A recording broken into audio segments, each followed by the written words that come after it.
खरं खरं सांगायचं, आपल्या ग्रुपमध्ये, आपल्या टीममध्ये एक तरी अशी मैत्रीण असतेच जी म्हणते आजपासून डाएट पक्का, आणि 10 मिनिटांनीच तिच्या क्रेविंग्स स्टार्ट होतात. हो, तीच. थोडीशी गोलू मोलू, थोडीशी जाड, पण एक सांगू, ती दिसते त्यापेक्षा खूप जास्त सुंदर असते. ती हसते ना, तर आवाजात असं काहीतरी असतं की टेन्शन आपोआप कमी होतं. ती जवळ बसली की एक वेगळंच कम्फर्ट मिळतं. आणि सगळ्यात भारी काय माहितीये तिचं, ती कधीच आपल्याला एकटं पडू देत नाही. आपण सॅड फील करतोय हे तिला कळाल्यावर ती आपल्याला हसवते, रमवते, त्या दुःखापासून डिस्ट्रॅक्ट करते. आपण काही बोललो नाही तरी ती ओळखते. आईसारखं डोक्यावरून हात फिरवते. ती म्हणजे सुख. कसं जमतं कळत नाही, पण कमालीचं कम्फर्ट आहे तिच्या झोनमध्ये. लोक तिच्या वजनावर बोलतात, जोक्स करतात, कधी कधी ती हसून इग्नोर करते.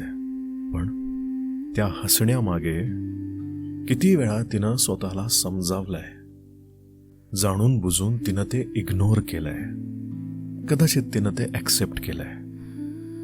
हे कोणालाच दिसत नाही.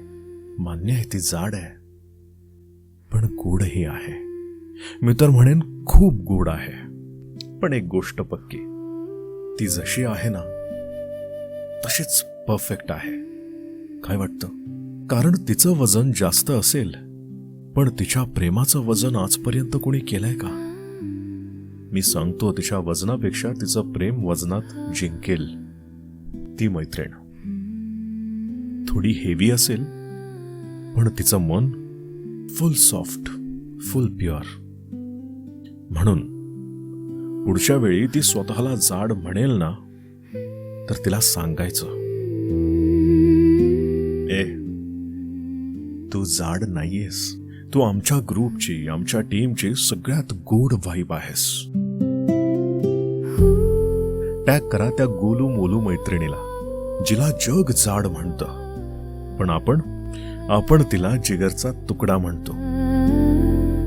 आणि मी काय म्हणतो माहितीये माझ्या मैत्रिणीला? मोठ्या आकाराचं छोटं बाळ. ए गोलू मोलू, अशीच आणि इतकीच गोड रहा. मी भारी, होय मीच भारी.